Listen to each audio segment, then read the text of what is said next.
Good afternoon, everybody. Big Mike back here with you once again. Welcome back to Big Mike Talks, where today I'm going to be talking about the very interesting week that was in pro wrestling. So hopefully you sit tight, and let's do this. So we start with NWA Power. We start off with the NWA Tag Team titles, which had to be vacated. So we're having them match to crown new tag team champions. As we got the reunited Pretty Empowered, so that's Kylie and Kenzie Page taking on Tiffany Nieves and Greta.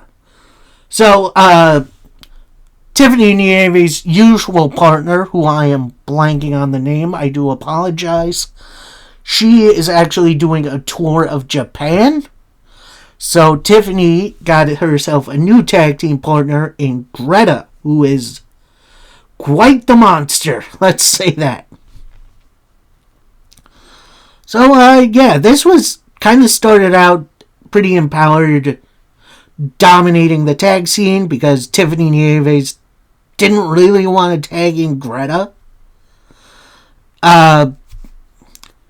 One point, Tiffany gets out of a double team move by the Page sisters, pushes Kenzie into Kylie, tags in Greta with a big old choke slam to Kenzie. At that point, Kylie gets in the ring with a steel chair, hits Greta once, and that's the match. But Greta sends Kylie home via the choke slam. So, yeah, kind of a nothing match, but I didn't really expect either party to lose right now. But hopefully we get the women's tag team titles onto a worthy team very soon. Then we go to a Slime Balls promo in which they're actually in a dumpster. And no, I'm not kidding. They are head first into a dumpster, where they're pretty much complaining about how they weren't invited to Silas Mason's championship celebration. So now they're going to have their own, which that could be pretty fun. We'll see what the Slime Balls bring to the table. Next, we see Mike Mondo. He's just arriving to the arena, pretty much hyping up his opponent as a 7-foot-tall, 300-pound monster. But I've got 7,000 pounds of heart, which, that's hilarious. I mean, he finishes up saying, "It's the Wall versus Mondo. I'm the Giant Killer, and I'm going to send you back to Berlin." So that... honestly, that's a funny as heck line, because his opponent's, lead-in name, not his real name, is The Wall. So sending him back to Berlin, it's a funny joke. Anyway, then we get a sit-down promo with the Holy Grail. So that's EC3 and Pretty Boy Smooth. No Pastor CeeLo, though, which is very, very interesting. With EC3 saying, "I found greatness here in the NWA, and I'm building up an army and letting them become who they need to be." So then Pretty Boy Smooth takes over, says, "At NWA 77, we took the loss," showing... Then they showed highlights of the match, mid-promo, which... I understand what they're trying to do. I don't think that's quite the way you should do that. Right in the middle. It really breaks up the flow of the show a little bit. So then it cuts back to Pretty Boy Smooth saying, "That loss was just another lesson. I'm staying cool under pressure. But Austin Idol, the Holy Grail, is coming for you." So, that is going to be very, very interesting. I I didn't think this rivalry would end at 77. So we'll see what kind of armies they build. Then we get a video recap of the Austin Idol Invitational Battle Royal from NWA 77, which, that was fun. Showing how the Wall Tyler Stevens got his next title shot. Because that's where we're going into for the NWA National title. We got Tyler Stevens versus Mike Mondo. And boy, was this a monster match. This was a great big guy versus big guy matchup. Although, Mike Mondo bringing out the, not only the high flying, hitting a diving headbutt Chris Benoit style, but then going to lock in the Boston Crab. That gets blocked. But then Aaron Stevens, who's on the outside, trips up Tyler Stevens, no relation. And then Mondo wins via the gut check time, which is a great name for a finisher. I am willing to see where this is going to go. Because Mondo's an entertaining dude. And this reign has been a lot of fun with him. Hopefully we see a little more nuance in the character, though. We'll see what happens. So then we go back to the pier that we saw throughout some promos for NWA 77. It's Tiffany Nieves and her therapist. I'm not sure what he is. Vic. If you remember him from those workshop promos from months ago. That might have been last year's stuff, too, actually. Anyway. So, Tiffany celebrating her retaining of her women's TV title.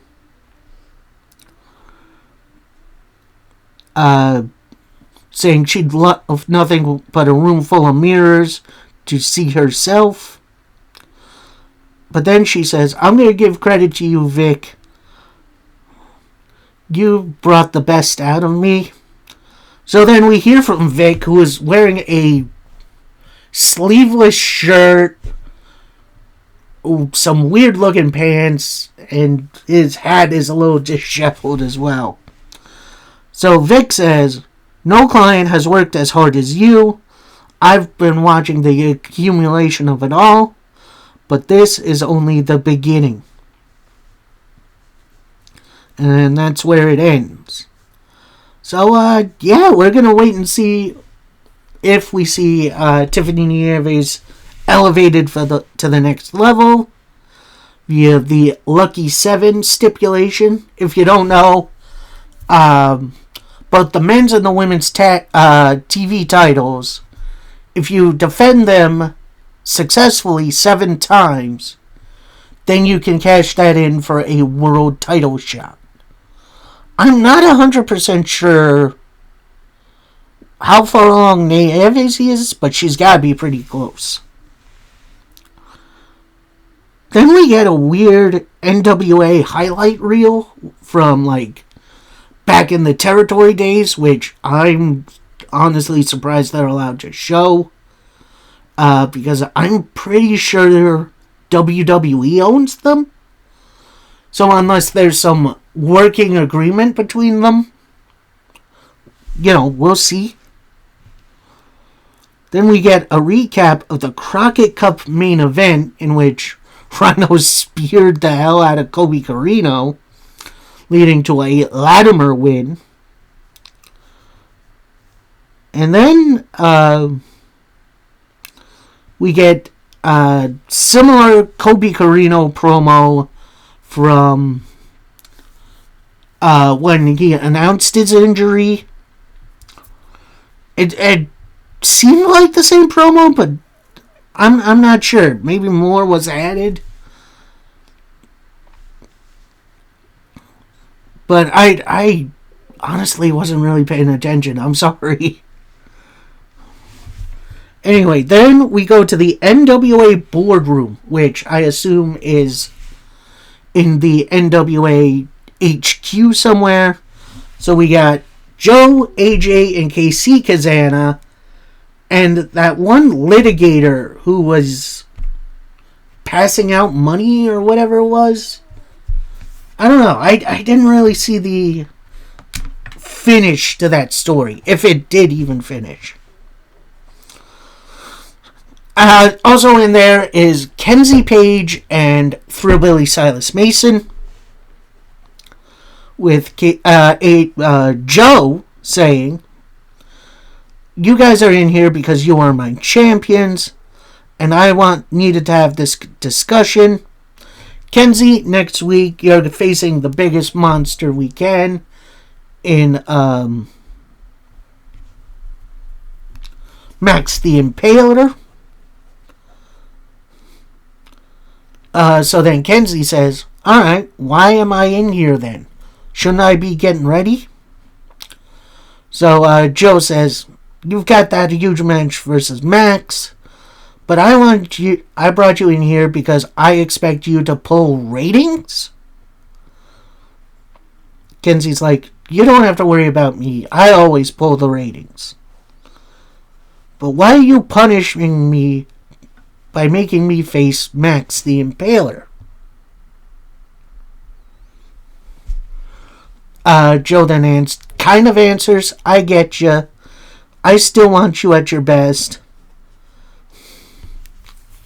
And that leads to you turning to Thrillbilly Silas Mason, saying, "You've got your big match later tonight against JAC.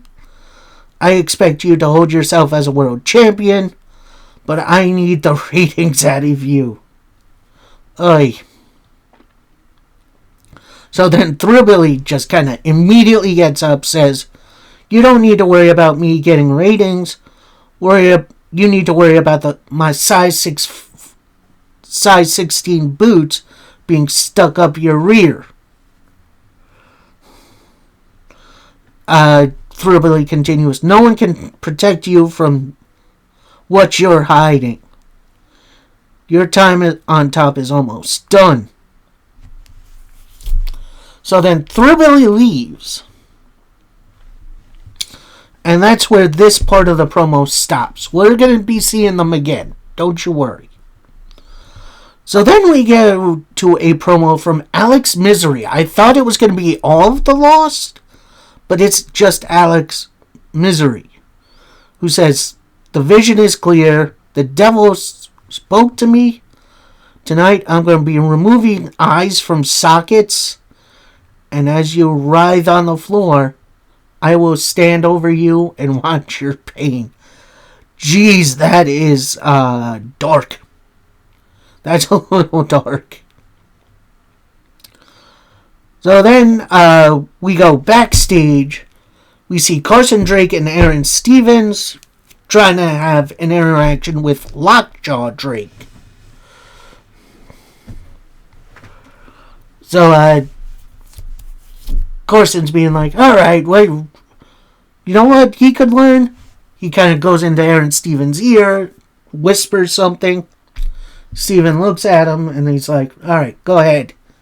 And he starts doing the Carson Shuffle, which Lockjaw kind of just... He doesn't do the full shimmy, but he kind of like just moves his shoulders, which is hilarious. And he's just like... He's deadpan. He's not showing any emotions. So Carson then snaps a little bit, saying, "What the heck are you doing? Are you not doing what I say on purpose? Look, I'm doing your mother here a favor. It's your..." And then Carson just kind of throws his hands up in the air. He and Aaron Stevens walks off.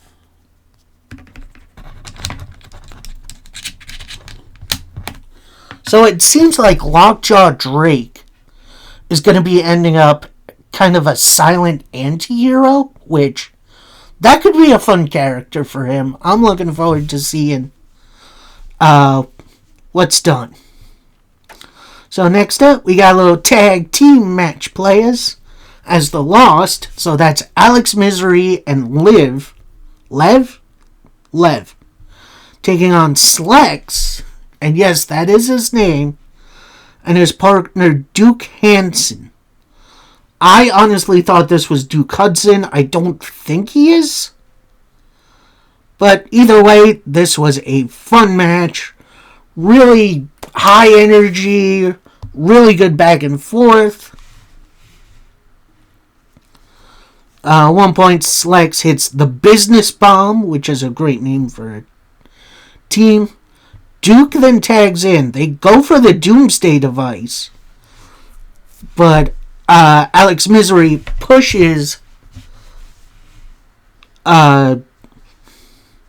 Duke off the top rope. Then Lev rolls him up for a win for the Lost. So yeah, that was definitely very interesting. We'll see if this Lost situation continues, because I think this could be a very interesting feud. So next we go to the Power Station offices. It's pretty much all the champions and the Kazanas. They're arguing a little bit, with Thrillbilly taking the stand saying, just like in 1992, you're going to extort us talents to grab power. This is nothing but a cheap power grab. So then Joe says, you hold your tongue and remember who got you here in the first place. You can't take the trailer out of you. But since you're standing up as a fighting champion, I got the perfect challenger for you in JAC. So Silas kind of looks down at the title saying, you're going to put this in my mind that he could potentially beat me. But he needs to remember he's still facing Silas Mason. So then we cut from that, go to a Silas Mason promo. Either it's outside or it's somewhere in a lobby somewhere where he says, Joe, you're bringing your giant boy to come and take me out. But this is not the same NWA he came to. And it's not the same champion he's facing. He's not stepping in with any NWA champion. He's facing the Thrillbilly Silas Mason Jack. Great promo from Thrillbilly Silas Mason. He's a man who has like the complete package. He's got a great look. He's athletic as heck. He's an awesome seller. And he's got the great promo. NWA is very lucky to have him. So then we do the same NWA throughout the years vignette that we saw earlier, which I feel like is a little bit of a waste of time. But whatever. Then we go back to the NWA boardroom, where we see it's the Kazanas and then the lawyer / mediator from, whatever that story was. The lawyer announces Natalia Markova is eliminated from proceedings. So Joe then says, I like my power here. What are the chances I can stay in power? So the lawyer says, well, William Patrick Corgan is majority owner, but for now, you do have that power. Now, there's a few ways this could go. Like, you could expect to be sued for $100 million. So Joe just kind of swallows at that number. Then he says, yeah, I think we can handle that. It's all coming soon. And Mr. Corgan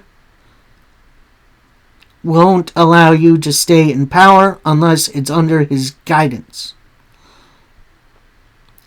And if he withdraws his money from the NWA, the NWA dies. So, Joe finishes up saying William Patrick Corgan has some things to has to do things by the book. So we'll see if Joe Kazana actually stays in power over the NWA. Or will we see a little bit of a power struggle? Because honestly, that feels like what it's heading towards. And then we got our main event. It's for the NWA World Title, as it's Thrillbilly Silas Mason defending against the JAC. JAC jumps Silas before the bell, keeps up the attack with some suplexes, chops, but after a big clothesline from the Thrillbilly, backdrop, bunch of splashes, and then a thrill ride, your winner is Silas Mason. So, it definitely looks like Silas is going to be on top for a while, which I am all for. I'm wondering who steps up and takes this thing from him.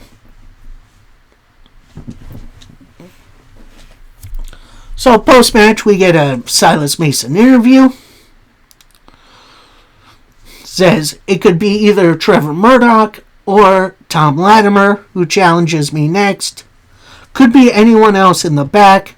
No one on this planet can beat me. And Joe, you can send anyone you want. I'm the champion now. I am the Thrillbilly, and I'm gonna get you. Nice little closing shot from the Thrillbilly. Definitely going to be interesting who Joe Kazana brings next, because there's definitely some interesting matchups we could get out of it. So, that was NWA Power. Definitely a very interesting one. And I'm definitely excited to see what comes next. So we move on from that. We go to AEW Dynamite, which I'm going to preface this. This was kind of a boring Dynamite. Not to say bad, just a little boring. I'll explain why in a second. As first, we got the face-to-face segment between Samoa Joe and Eddie Kingston, in which Eddie gets a nice little reaction. Actually, Joe comes out first, says to Tony Schiavone, he says, "Get out of my ring before I snatch that wig off." So that leads to Tony leaving, which, poor Tony Schiavone, there's no way that's a wig. Anyway, so Joe continues, "It seems we have a situation to address. I know you have questions for me. Why are you not in a suit? Well, coming to this town, it would be like wearing a tux to a petting zoo. And you're too stupid to realize you're in the presence of greatness." Insulting the crowd I don't really love, but it did get a good reaction. So then he moves on to Hook, saying he grew up in a great legacy with Taz as his father. But this change is about education, and he needs to learn what it's like on the other side, instead of wasting his time with a man who never reached his full potential. And what's next for Winter is coming next week. I'm going to walk in the ring, I'm going to fight my ass off, and I'm going to fight like hell for the title. And Eddie, you're not crossing the finish line like every other time you have. Because I'm going to choke you out. And you're just going to be the man who went to war with Hammond. Oh, I guess this is Eddie at this point. You're the man who went to war with Homicide. But I wanted to I wanted to teach Hook something. Humility. I taught him never to give up. This Joe, I don't know or respect. I want the old Joe back. And what is this? Jumping people from behind? I remember you telling me you didn't like the old school guys who did that. And that winter is coming. If you don't bring the submission machine, I will eat you alive. So some nice fighting words by Eddie Kingston. Definitely looking forward to that matchup next week. It's going to be interesting, to say the least. Then we get a little recap of the Continental Classic thus far, which has been awesome. But then we immediately cut to a promo from the rest of the Ops. So that's Hook, Shibata, and Powerhouse Hobbs. With Hook taking the lead, which is a choice. And he says, Joe took care of business tonight. Everyone has been gunning for the trios titles. But the team that impressed us this past week on Ring of Honor is the Dark Order. So guys, I got a proposition for you. You beat us tonight, you'll get your trios title shot. And Hobbs just looks right into the camera, says, it's going to be light work. So, yeah, that's definitely going to be interesting. We'll get to that match a little later. But first, we get a little Continental Classic action as Pac takes on Kazuchika Okada. And I didn't know how much I needed this match until it came on.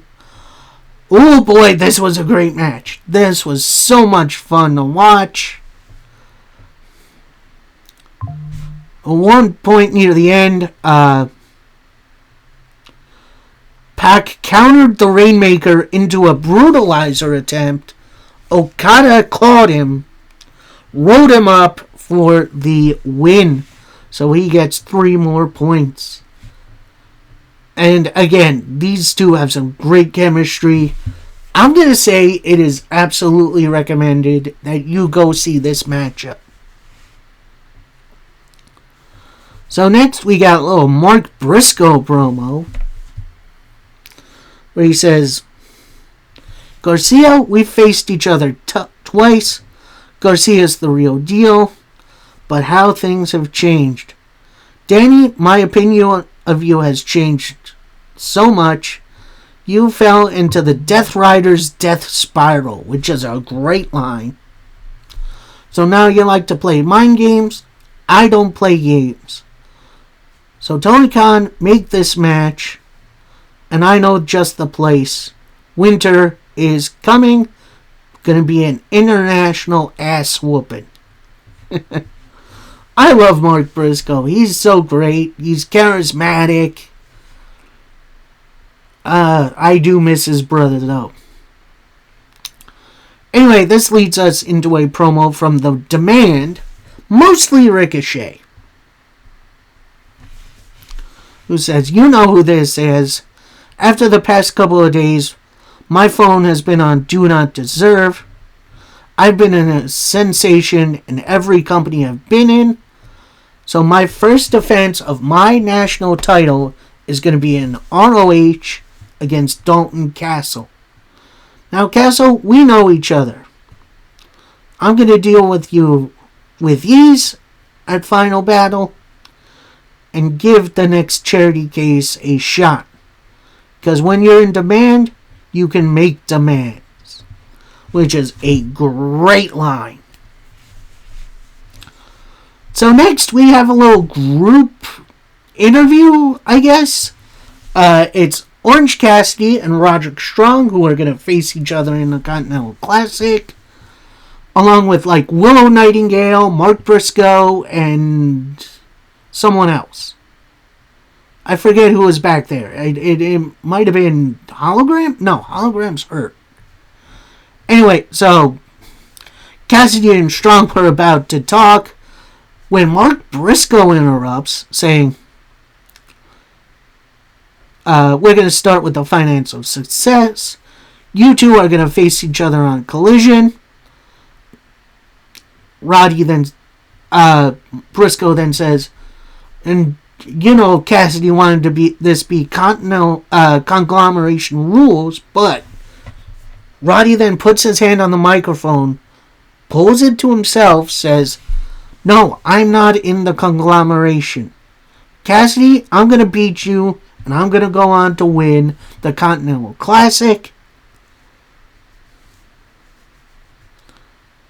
And what is conglomeration rules? And this Saturday, I'm going to break your back. We then see an image of Darby Allin laying in a hospital bed, which, that's an interesting visual. As it's seen, he is not cleared to compete, which we'll go over on Collision. But, yeah, that was definitely a very jarring visual. Like, I did not expect to see that. Although, speaking of the Continental Classic, we might have a Match of the Year candidate in this one. As we got Continental Classic action, we got Kyle Fletcher versus Kevin Knight. And honestly, these two countered each other move for move. Some great chemistry, some great high flying by Kevin Knight, some nice technical wrestling from Kyle Fletcher. But after a big old boot and a brain buster, your winner is Kyle Fletcher. And I'm, like I said, potential Match of the Year candidate. And another match you should go out of your way to go check out. Here's where it came down for me. As we had Don Callis getting in the ring, cutting a promo, because of course he does. He's saying, about the Young Bucks. I'm going to let you hear from Fletcher first. Fletcher says, I'm not feeling great right now. At that point, Hencha Cero and Josh Alexander come out.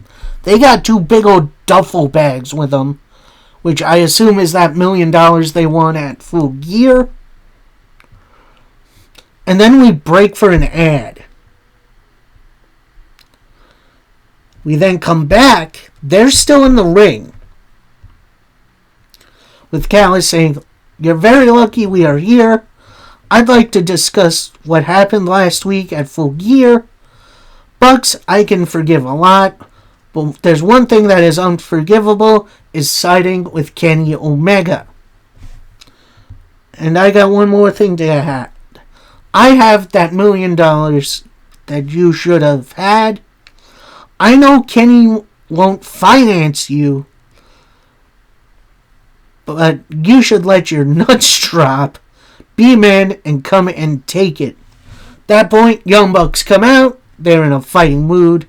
They do fight with the Callis family.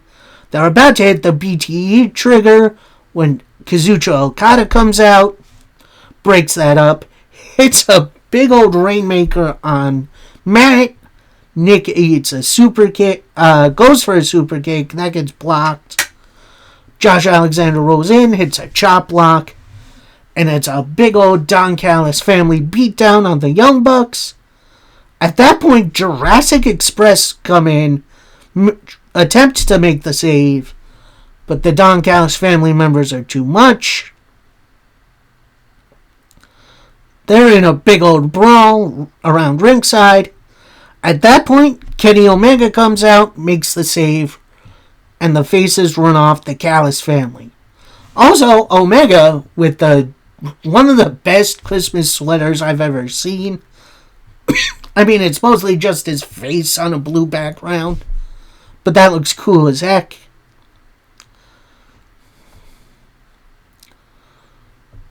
Next, we get a video recap of the Babes of Wrath winning their match from last week in the women's tag team title tournament. We now go to the other semifinal match, and it's a hardcore holiday death match. As we got Megan Bayne and Marina Shafir taking on the Timeless Love Bombs, aka Timeless Toni Storm and Mina Shirakawa. And to start, Toni and Mina jump Shafir and Bayne right at the bell, and it's off to the races immediately, including Toni Storm grabbing some champagne bottles and breaking them over the heads of her opponents. Mina Shirakawa then gets one of those decorative candy canes that you put outside, but it's wrapped in barbed wire, so she starts hitting them with that.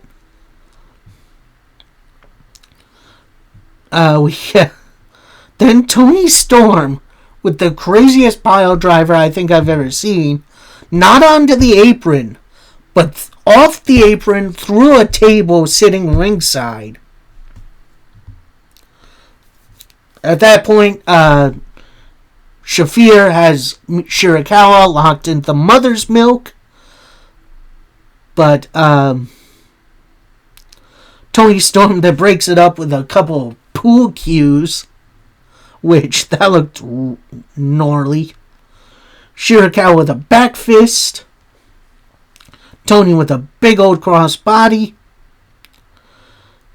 Then Shafir and Megan Bayne set up some chairs. Shafir with a sling blade into it, which that looked crazy, only getting a 2. They trade suplex attempts. Megan Bayne spearing Mina through a table. Shafir goes for a suplex, but that gets blocked. Bayne then with some chair shots to the back of Toni. Megan Bayne goes for a face to set. That gets blocked. Toni with a Storm Zero. At that point, everyone's laid out.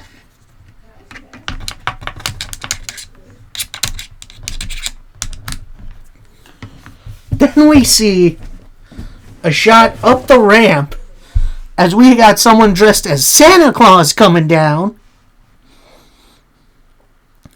Looks like he's trying to give a gift to Mina, but Marina's blocking it a little weirdly. But then the Santa Claus rips off his beard and hat. It's the return of Luther. Great to see him back. He gives Toni Storm her shoe weapon. Toni uses it on Shafir, and that leads to the pin and the win. So in the finals, at Winter is Coming, we are getting the Timeless Love Bombs and the Babes of Wrath in the finals. Honestly, either way, I think it's going to be crazy. I'm going to be happy either way. We might invite you guys because we're not hearing a lot from the cousins. Everybody. Anyway, next we get a recap of what happened on Collision last week. The situation between the Triangle Madness, Chris Statlander, and Jamie Hayter, including Hayter and Statlander having a little face-off. So, looks like Hayter's still gunning for the women's title. So then we see the Dark Order. They're walking them back. They're hyped up to finally be back on Dynamite. And they run into Hangman Adam Page. So John Silver says to him, "Look, I know you're looking for blood. Don't ruin this opportunity for us." So Hangman grabs Silver by the jacket loop in the front, says, "As soon as your match is done, the ops is mine." And then he walks off. Then we get a little card rundown for not only Ring of Honor Final Battle, but Collision this week, which looks honestly really cool. Then we get a little interview from Mercedes Moné. She's got a big pout on her face, saying, I'm a global... Actually, not yet. That didn't happen yet. She's saying, I'm a global titan.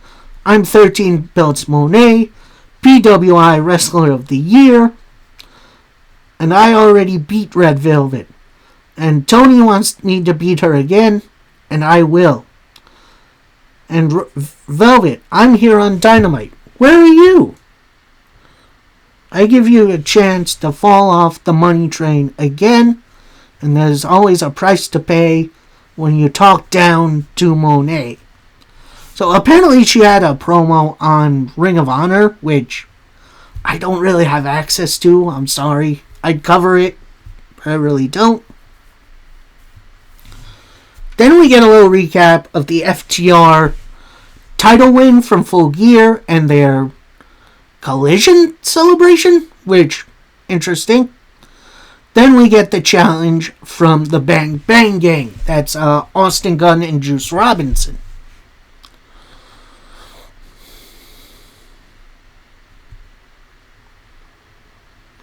So next we get an in-ring promo from FTR with Stokely Hathaway starting with his catchphrase, tonight is the greatest night of my life because FTR are the tag team champions.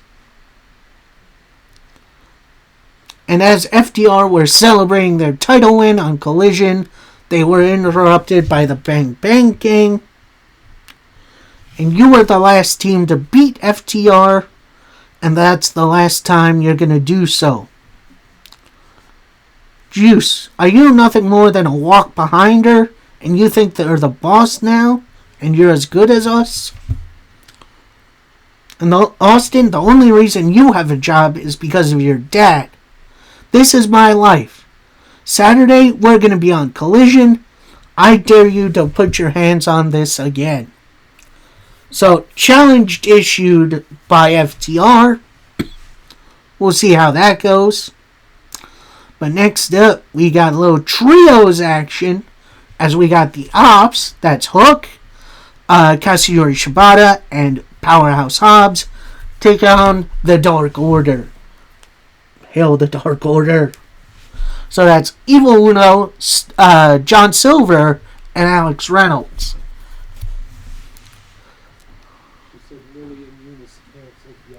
And the Ops pretty much jumps the Dark Order right before the bell. They brawl ringside. Hook rolls in John Silver. Bell rings. And the Ops just take advantage of the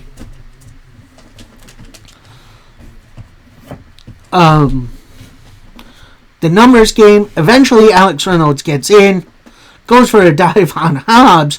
Catches him. Hits a world's strongest slam on the apron. They get back in the ring. Definitely trade some moves until Evil Uno gets in. Hits a couple of big boots. Elbows. Some big splashes to all three members of the Ops. Double DDT. But eventually Hobbs fights back. Hits a big world's strongest slam for a 2 count.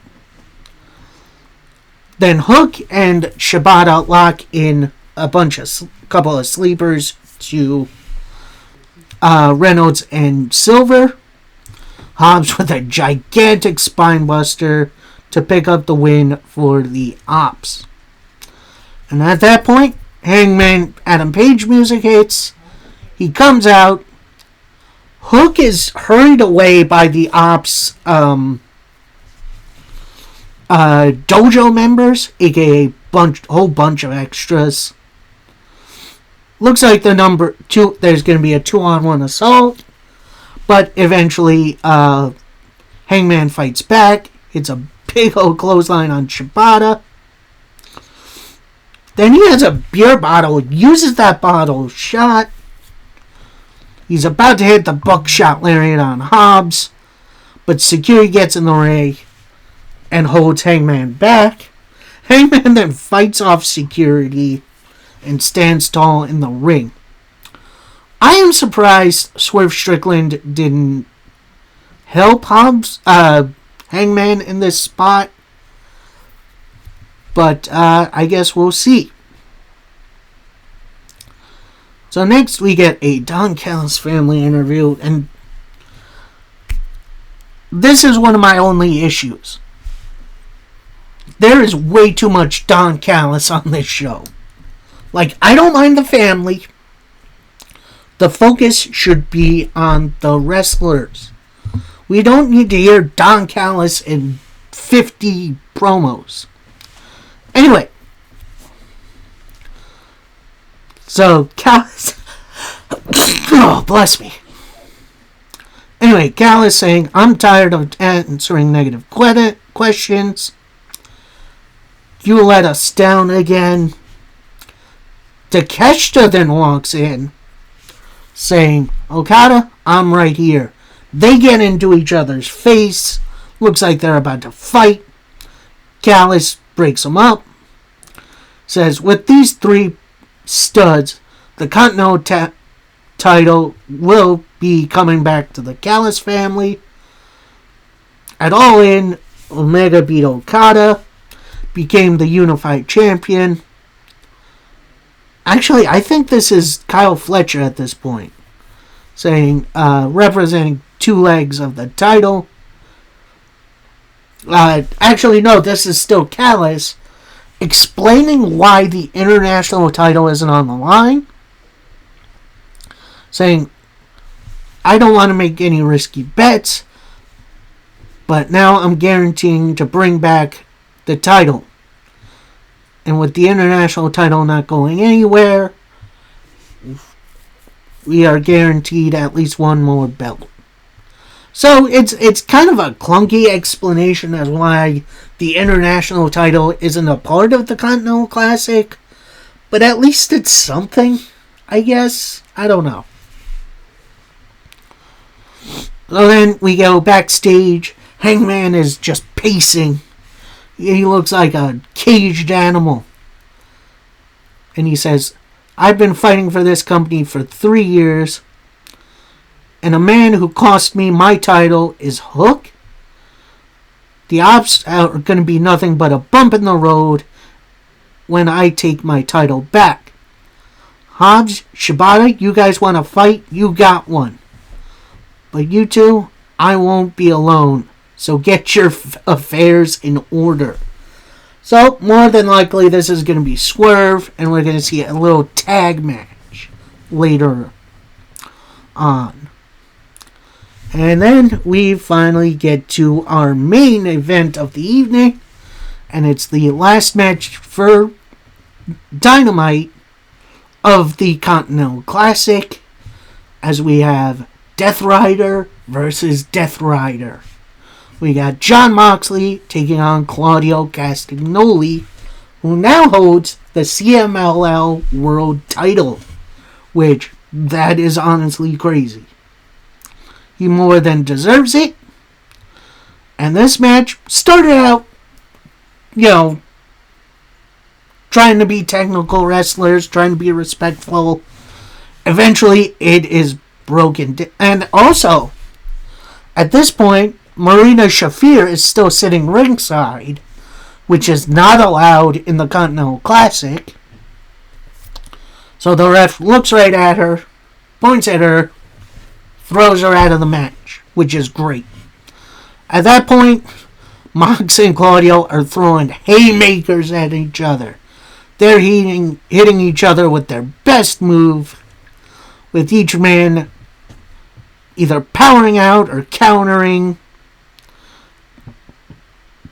At one point, after a sleeper attempt that Claudio gets out of, picks Moxley up and military presses him to the outside, gets him back in, hits a few uppercuts, big stomps, big old clothesline by Mox, only for a 2 count. It's a powerbomb for a 2 count. Then they trade strikes and uppercuts. Moxley then with a paradigm shift. Claudio immediately gets up, hits a pop-up uppercut to pick up the win. So yeah, that's a crazy finish. Definitely waiting to see the dynamic change between Claudio and Mox and the Death Riders, because that's coming. That is very, very much coming. This brings out the rest of the Death Riders, so Garcia, Yuta, Pac, Shafir. They're out. Shafir immediately goes to Mox. Garcia, Yuta, and Pac go to congratulate Claudio. Eventually, they all go to check on Moxley. Then, as Claudio's walking up to him, screen goes black. Now, if you're 100% not sure what that means, I think we're about to see the Death Riders break up. And honestly, here's how I do it. Moxley and Shafir, they're an act together.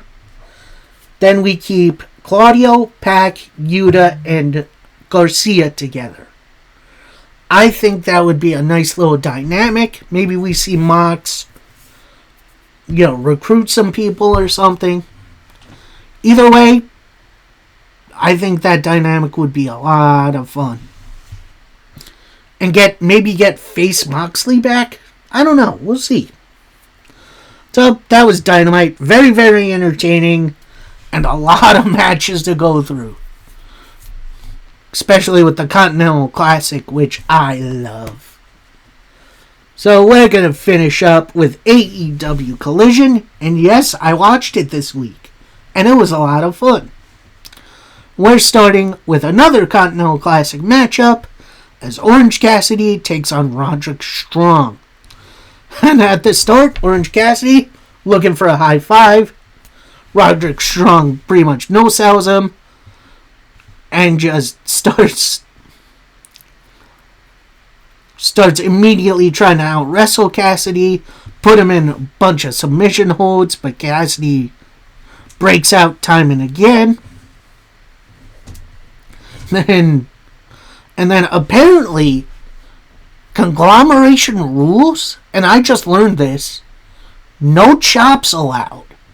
Which, honestly, that's a little weird, but I don't know, maybe someone will explain that one to me one day. Like I said, all the time, Roderick is trying to win via submission. Cassidy eventually breaks out. Then Roddy breaking out the backbreakers. Oh, he loves him some backbreakers. One point, he goes for another backbreaker. Cassidy counters it into a big old DDT for a 2 count. Goes for the orange punch. Roddy catches him. And then hits another backbreaker. And then an end of heartache for a 2 count. Cassidy goes for a roll up for 2. Hits a stunner. Goes for the orange punch again. That gets caught. Roddy tries for a backbreaker. That gets countered by Cassidy, who rose Strong up to pick up the win. And as Cassidy is taking this in, Roderick Strong immediately gets up, walks around the ring. Looks like Cassidy wants to console him. Strong rocks right up the ramp. And I'm going to say this. It's going to be a little weird. I think Roderick Strong should be a Death Rider. Now, I know. He has been helping the conglomeration fight the Death Riders for a while. But I feel like he would be a great, maybe not minion, but I feel like he would fit right in with a revamped Death Rider squad. Anyway, then it's announced that Darby Allin has been taken out of the Continental Classic, and he's being replaced by Jungle Jack Perry. So Jungle Boy getting another singles opportunity. Then we go to a Darby Allin promo, and it looks like he's on the roof of where Hook usually is. He's saying, while I won the battle, the Death Riders are definitely winning the world. I wrestled Knight for the first time very scared. Post-match, I was rushed to the hospital. And I think that was a blessing in the disguise because it saves Darby from Darby. While I never saw eye to eye with Jack Perry, I do hope he kills it in the Continental Classic. As for me, I don't know. And that's when it fades to black. So Darby starting to be a bit more of a complicated character, which is great. Because we'll see what happens from here. Hopefully Darby heals up soon from whatever's ailing him. And then maybe we'll see Darby and Jack Perry have a match somewhere down the line. Anyway, then we get an FTR in-ring promo with Stokely Hathaway doing his catchphrase. Although it took a while because the entire crowd was booing him. So then Stokely says, we want to address what happened on Dynamite. We dared the Bang Bang Gang to touch our tag team titles. No more gangs. Get the heck out here. So, Bang Bang Gang come out with all the theatrics.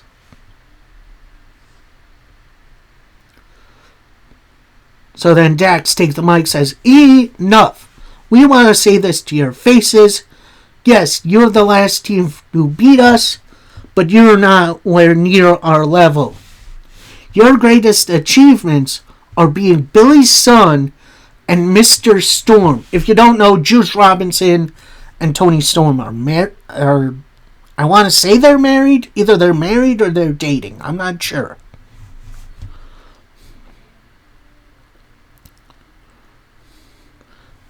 So Dax continues, you're going to be in here with the best team on the planet, and the only time you were ever relevant is standing against us. We have no rival. No one comes close to FTR. And yes, I was embarrassed when you touched our belts, but there's no way you can beat us, so we just dare you to touch my belt again. So Austin takes the microphone and says, yeah, you got me. I'm the son of a Hall of Famer. Juice is the son of a carpenter. But you two, you're just two sons of bitches. Which, great line, by the way. We don't want to just touch your tag team titles. We want you to put them on the line. And when we beat you, somehow these people are getting behind us. You know what turns on us?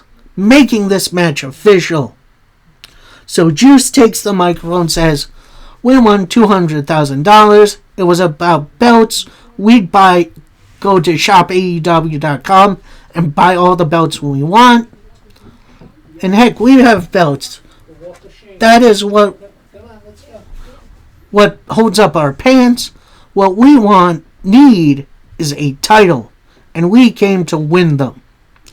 And if you're not down with that, we got two words for ya. Crowd goes, suck it. Juice goes, and new. Oh, I am loving this rivalry. It is so good. It's not super deep, but I feel like it's so much fun.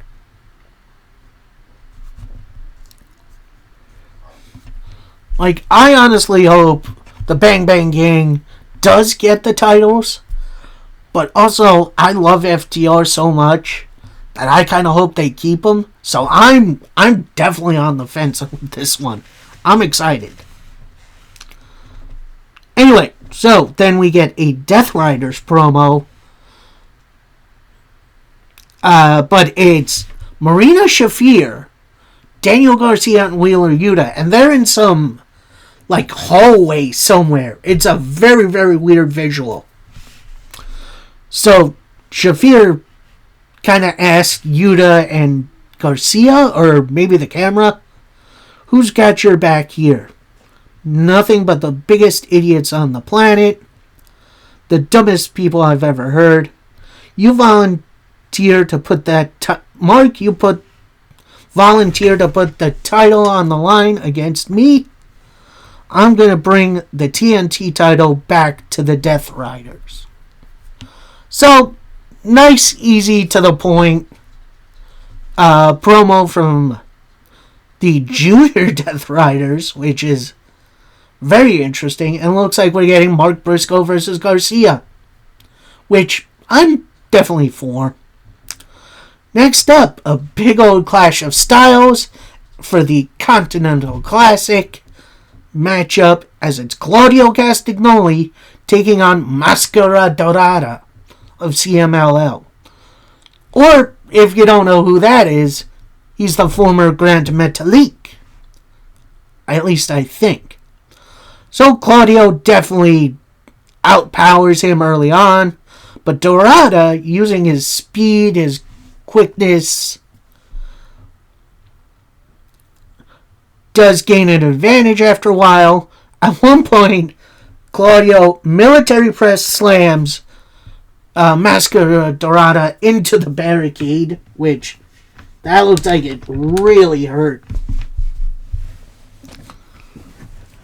Then he goes on a bit of an upward. Mascara Dorada hitting some arm drags, goes for a dive. Claudio intercepts it with an uppercut, which that is impressive. Then he gets him back in. Claudio then trying to rip Dorada's mask off. Dorada breaks out of it. Then Claudio with a giant swing, only getting 2 rotations, which is very interesting. Then hitting an uppercut. Mascara Dorada answers with a big old super kick. And then some arm drags. Hitting a dive, and then a super kick to finish him off. Then Claudio grabs Mascara Dorada, throws him into the ring steps, gets him back in, hits a big power bomb for a 2 count. Dorada goes for a crossbody, that gets caught into a backbreaker for a 2. Mascara Dorada with a Rana into a pinfall for a 2. Mascara Dorada with a super kick. Claudio with a clothesline for a 2 count. Mascara Dorada goes for a Hurricane Rana. Claudio then attempts the military press. Mascara Dorada slides off, hits an enziguri, hits a Rana off the top rope. Claudio then with an uppercut, goes for a superplex, that gets blocked. Mascara Dorada with a shooting star press to pick up a very surprising win. I did not expect that. And honestly, that was a great mashup of styles. Great old match. And honestly, cannot recommend it enough.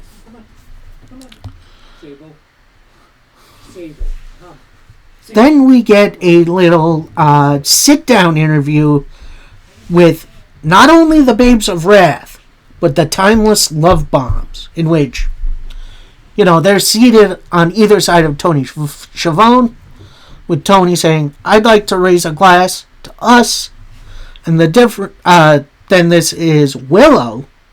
No, this is still Tony saying, "Difference of being a team and living a team. Me and Mina have been a team for a while now, and we can trade stories all we want." This is Willow again saying, no, this is actually Harley saying, "We started facing each other on Dark," which, that's a deep cut. I remember those matches. So Harley continues, "We focused everything on our wrestling, and if your heart is still divided, I've beaten both of you." Ooh. Remember, these babes have wrath. So then Mina Shirakawa speaks up. I can't remember the last time I heard her speak, but she is definitely something. Anyway, she says, "We are here to make history, And while this is your first year in wrestling, I've had more success than both of you. Actually, that's still Harley. So they kind of argue for a minute. Then Mina puts her hand up and says, "This is why we are here. Let's give these fans a fight to remember." Then Tony Schiavone either drops an F-bomb or some other curse and says, "Heck, I can drink to that." They all take a swig of wine. Or whatever the heck they're drinking. So, yeah, that matchup is definitely going to be interesting. And crowning our first women's tag team champions. We'll see how that goes. Now then, we cut to the ring for a Swerve Strickland promo. With the entire crowd going, "Whose house? Swerve's house." And it's pandemonium. Great to see him back. He gets to the ring, says, "Hey, it feels good to hear that again. Why don't we run that back?" Get a little dueling chants going. Then Swerve picks up the mic again, says, "2 weeks ago, I came back at full gear after being put on the shelf for 3 months. 3 months of nothing but rebuilding and becoming the most dangerous version of myself you've ever seen.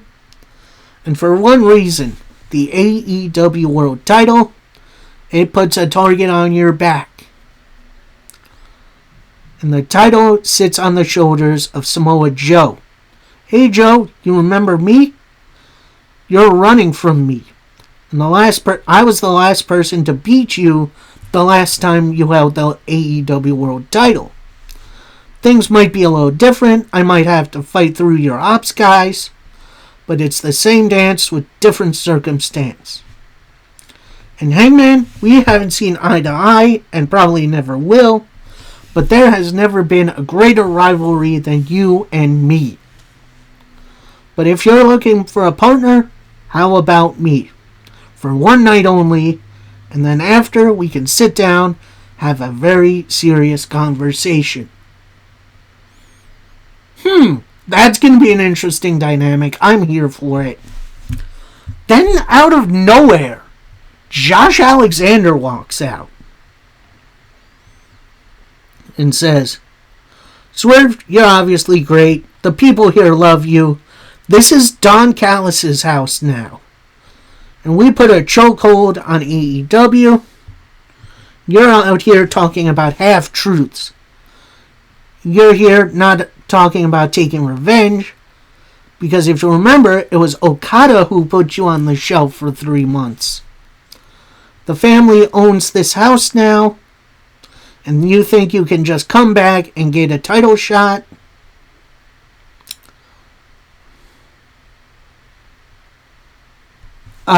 So then Josh Alexander continues, "I've defeated people like Will Ospreay. I put Ibushi's career in question. And I'm the reason the Callis family is on top. If anyone deserves an AEW title shot, it's me. So why don't we figure out who deserves a shot coming?" Swerve gets back on the mic, says, "Alright, let's do this right here, right now." He starts getting ready. So Josh then says, whoa, this isn't a wrestling crowd. They're full of freaks like her," pointing to a woman dressed as Harley Quinn. They're actually doing this show at GalaxyCon, I believe it's called.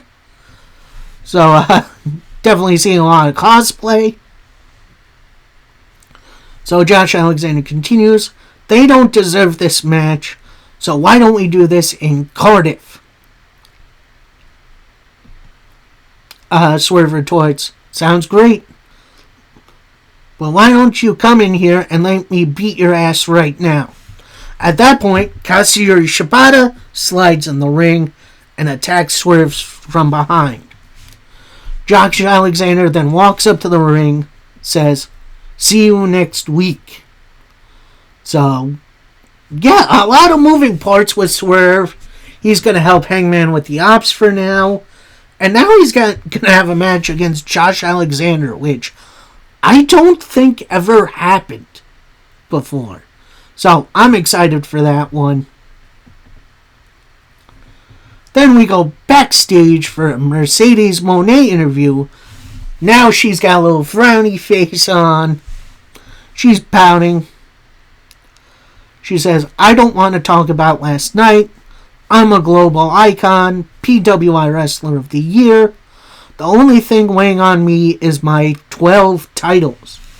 Now, if you don't know, before Collision, ROH had a show called Final Battle, in which Moné lost the Ring of Honor Women's TV title to Red Velvet. So we got one less title. So Moné says, Layla Gray, show you there's a price to pay when you mess with Moné. So then we go to our next matchup, and it's for the TBS title, as we got Mercedes Moné defending against Layla Gray. And I'm going to tell you, Layla Gray's definitely got some good stuff. They got some good chemistry between these two. A lot of really good back and forth. Eventually, Moné locks in the Statement Maker to pick up the submission win. Actually, even before that, Moné goes for the Meteora off the apron. Layla Gray moves, and then Christopher Daniels, who's managing Layla Gray, eats a big old Meteora. So that was pretty funny. So, yeah, Moné picks up the win. Moné then starts attacking Layla Gray post-match. Daniels comes in to break it up. Then Mercedes with a cheap shot to Daniels. So, yeah, I don't know if this will get Daniels out of retirement, but I think there's going to be some consequences for that action. So next we got like a backstage somewhere Eddie Kingston promo saying, I've been doing this stuff since I've been loving wrestling since I was 9, and now I have the opportunity to become AEW World Champion. Joe, you can't get into my head because you wouldn't like it in there. I care about wrestling. I care too much about AEW. And when I see the young guys going down the wrong path, this is what I didn't want from AEW. You're supposed to lead. And when you want change, I have my opportunity. But I'm doing this to show the young guys to do it the right way. So, nice, interesting promo from Eddie Kingston. Not as rambling, which is kind of my issue sometimes with him. But it was just very, very nice. Then we come back from break, and there's some big commotion backstage, as it's the Triangle Madness attacking. I'm not even sure who they're attacking. I didn't see faces. All I saw was face down and then like clothes. So then they turn, face the camera, which always takes me out of it a little bit, with them saying, see you in Cardiff. So, yeah, we're getting a 6-woman tag, which should be fun. We then go to a really interesting matchup for the AEW National title as Ricochet takes on Ace Austin. And oh boy, this was fun. This was so much fun. This kind of had the energy of when Ricochet and Ospreay faced each other in What Culture Pro Wrestling, which is definitely a match you guys should see. It's crazy. But it doesn't get too crazy. They pretty much go move for move. At one point, Ace Austin goes for the fold, but Ricochet pulls the ref in the way. Goes for a low blow, but that gets blocked. Ace Austin then stomps Ricochet stomps the leg of Ace Austin. Then Ricochet goes for the Rising Phoenix. That's what I have written down. I'm not sure what the name of that was. It wasn't the Spirit Gun to pick up the win. So Ricochet and the Demand walk off. Then as soon as Ace Austin gets up, he gets attacked by FTR because Ace Austin is also a member of the Bang Bang Gang. So this brings out Juice Robinson and Austin Idol to make the save. FTR go for the big old belt shot. That's misses. And then Juice and Austin clear the ring of FTR. They then look down in the ring. FTR lost their tag team titles. So they collect them, raise them up, and then toss them out of the ring to FTR, who is still ringside.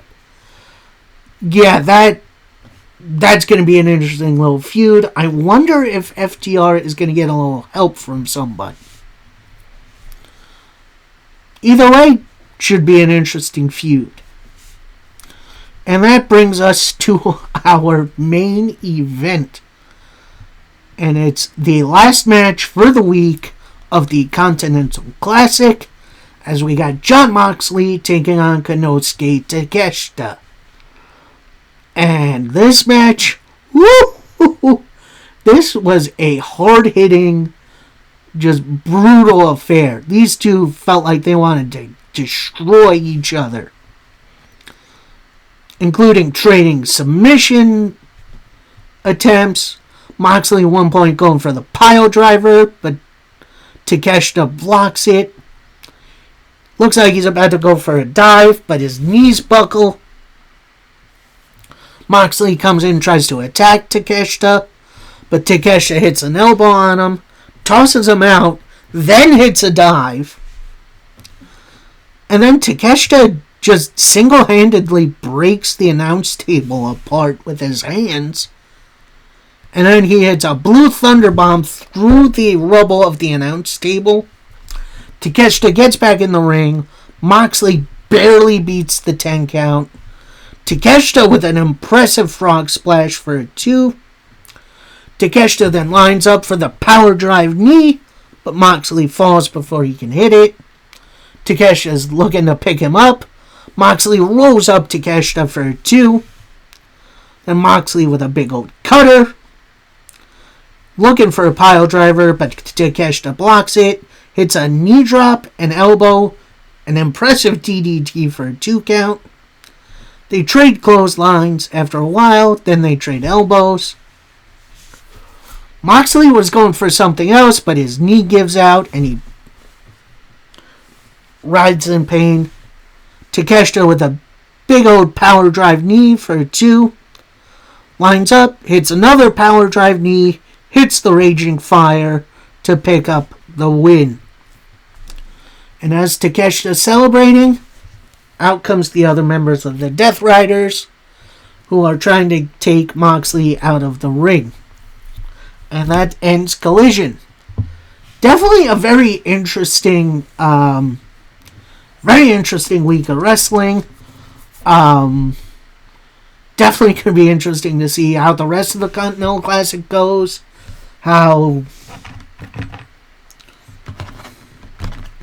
And what else we're going to see from the NWA. But either way, it's going to be a very, very awesome thing to keep track of. And that'll do it for me. I hope you all enjoyed. Till next time, happy wrestling, everybody. Peace.